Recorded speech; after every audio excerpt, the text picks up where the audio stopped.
All right.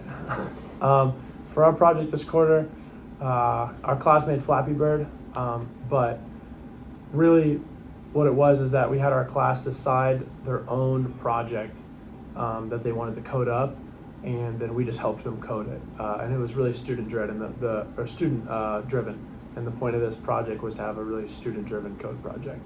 So yeah, we started out, it wasn't like Gabe led the class, but we had the kids pick like which steps they wanted to go. So it was like, all right, we're starting from blank. What's the first thing we need to do in the game? And some kids were like, oh, let's color it. It's like, what does the game have to do? And so some kids were like, all right, we got to make the bird flat. Like that's part of the game, make the birds go up and down. And so then Gabe would ask him like, all right, so, and then we taught them the XY coordinate plane. That was huge on the first couple days, teaching them just where the bird is on position with the screen and the XY coordinate. That was a hard concept for a lot of them, even still in week 10. And so it did make the project take a while, but it was important. It really helped them learn overall more, even as it was slower. Yeah, like going this route with like them kind of leading the project and the coding it's a lot slower than if you were just going there and just do your own project that you already had and you're just going to have them copy it. It's a lot slower because we encounter a lot of problems with the code. Like kids don't go at the same rate, and so kind of how Jack mentioned, we had to go over the XY coordinate plane. It's a long drawn out process just going through each fundamental concept that is involved in like a complex game like Flappy Bird. Yeah, and then on top of all of it, each group, we kind of led our own group, and then we also had like some student aides in the classroom and things like that to help out.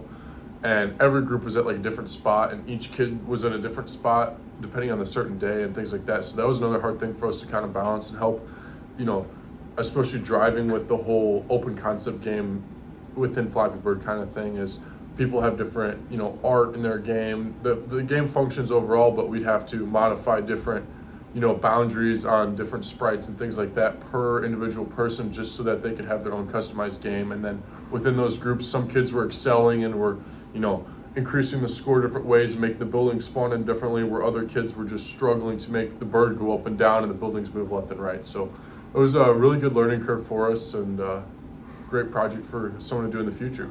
Yeah, ultimately if you're going to do this project, just know you're going to be doing probably one coding project the whole quarter.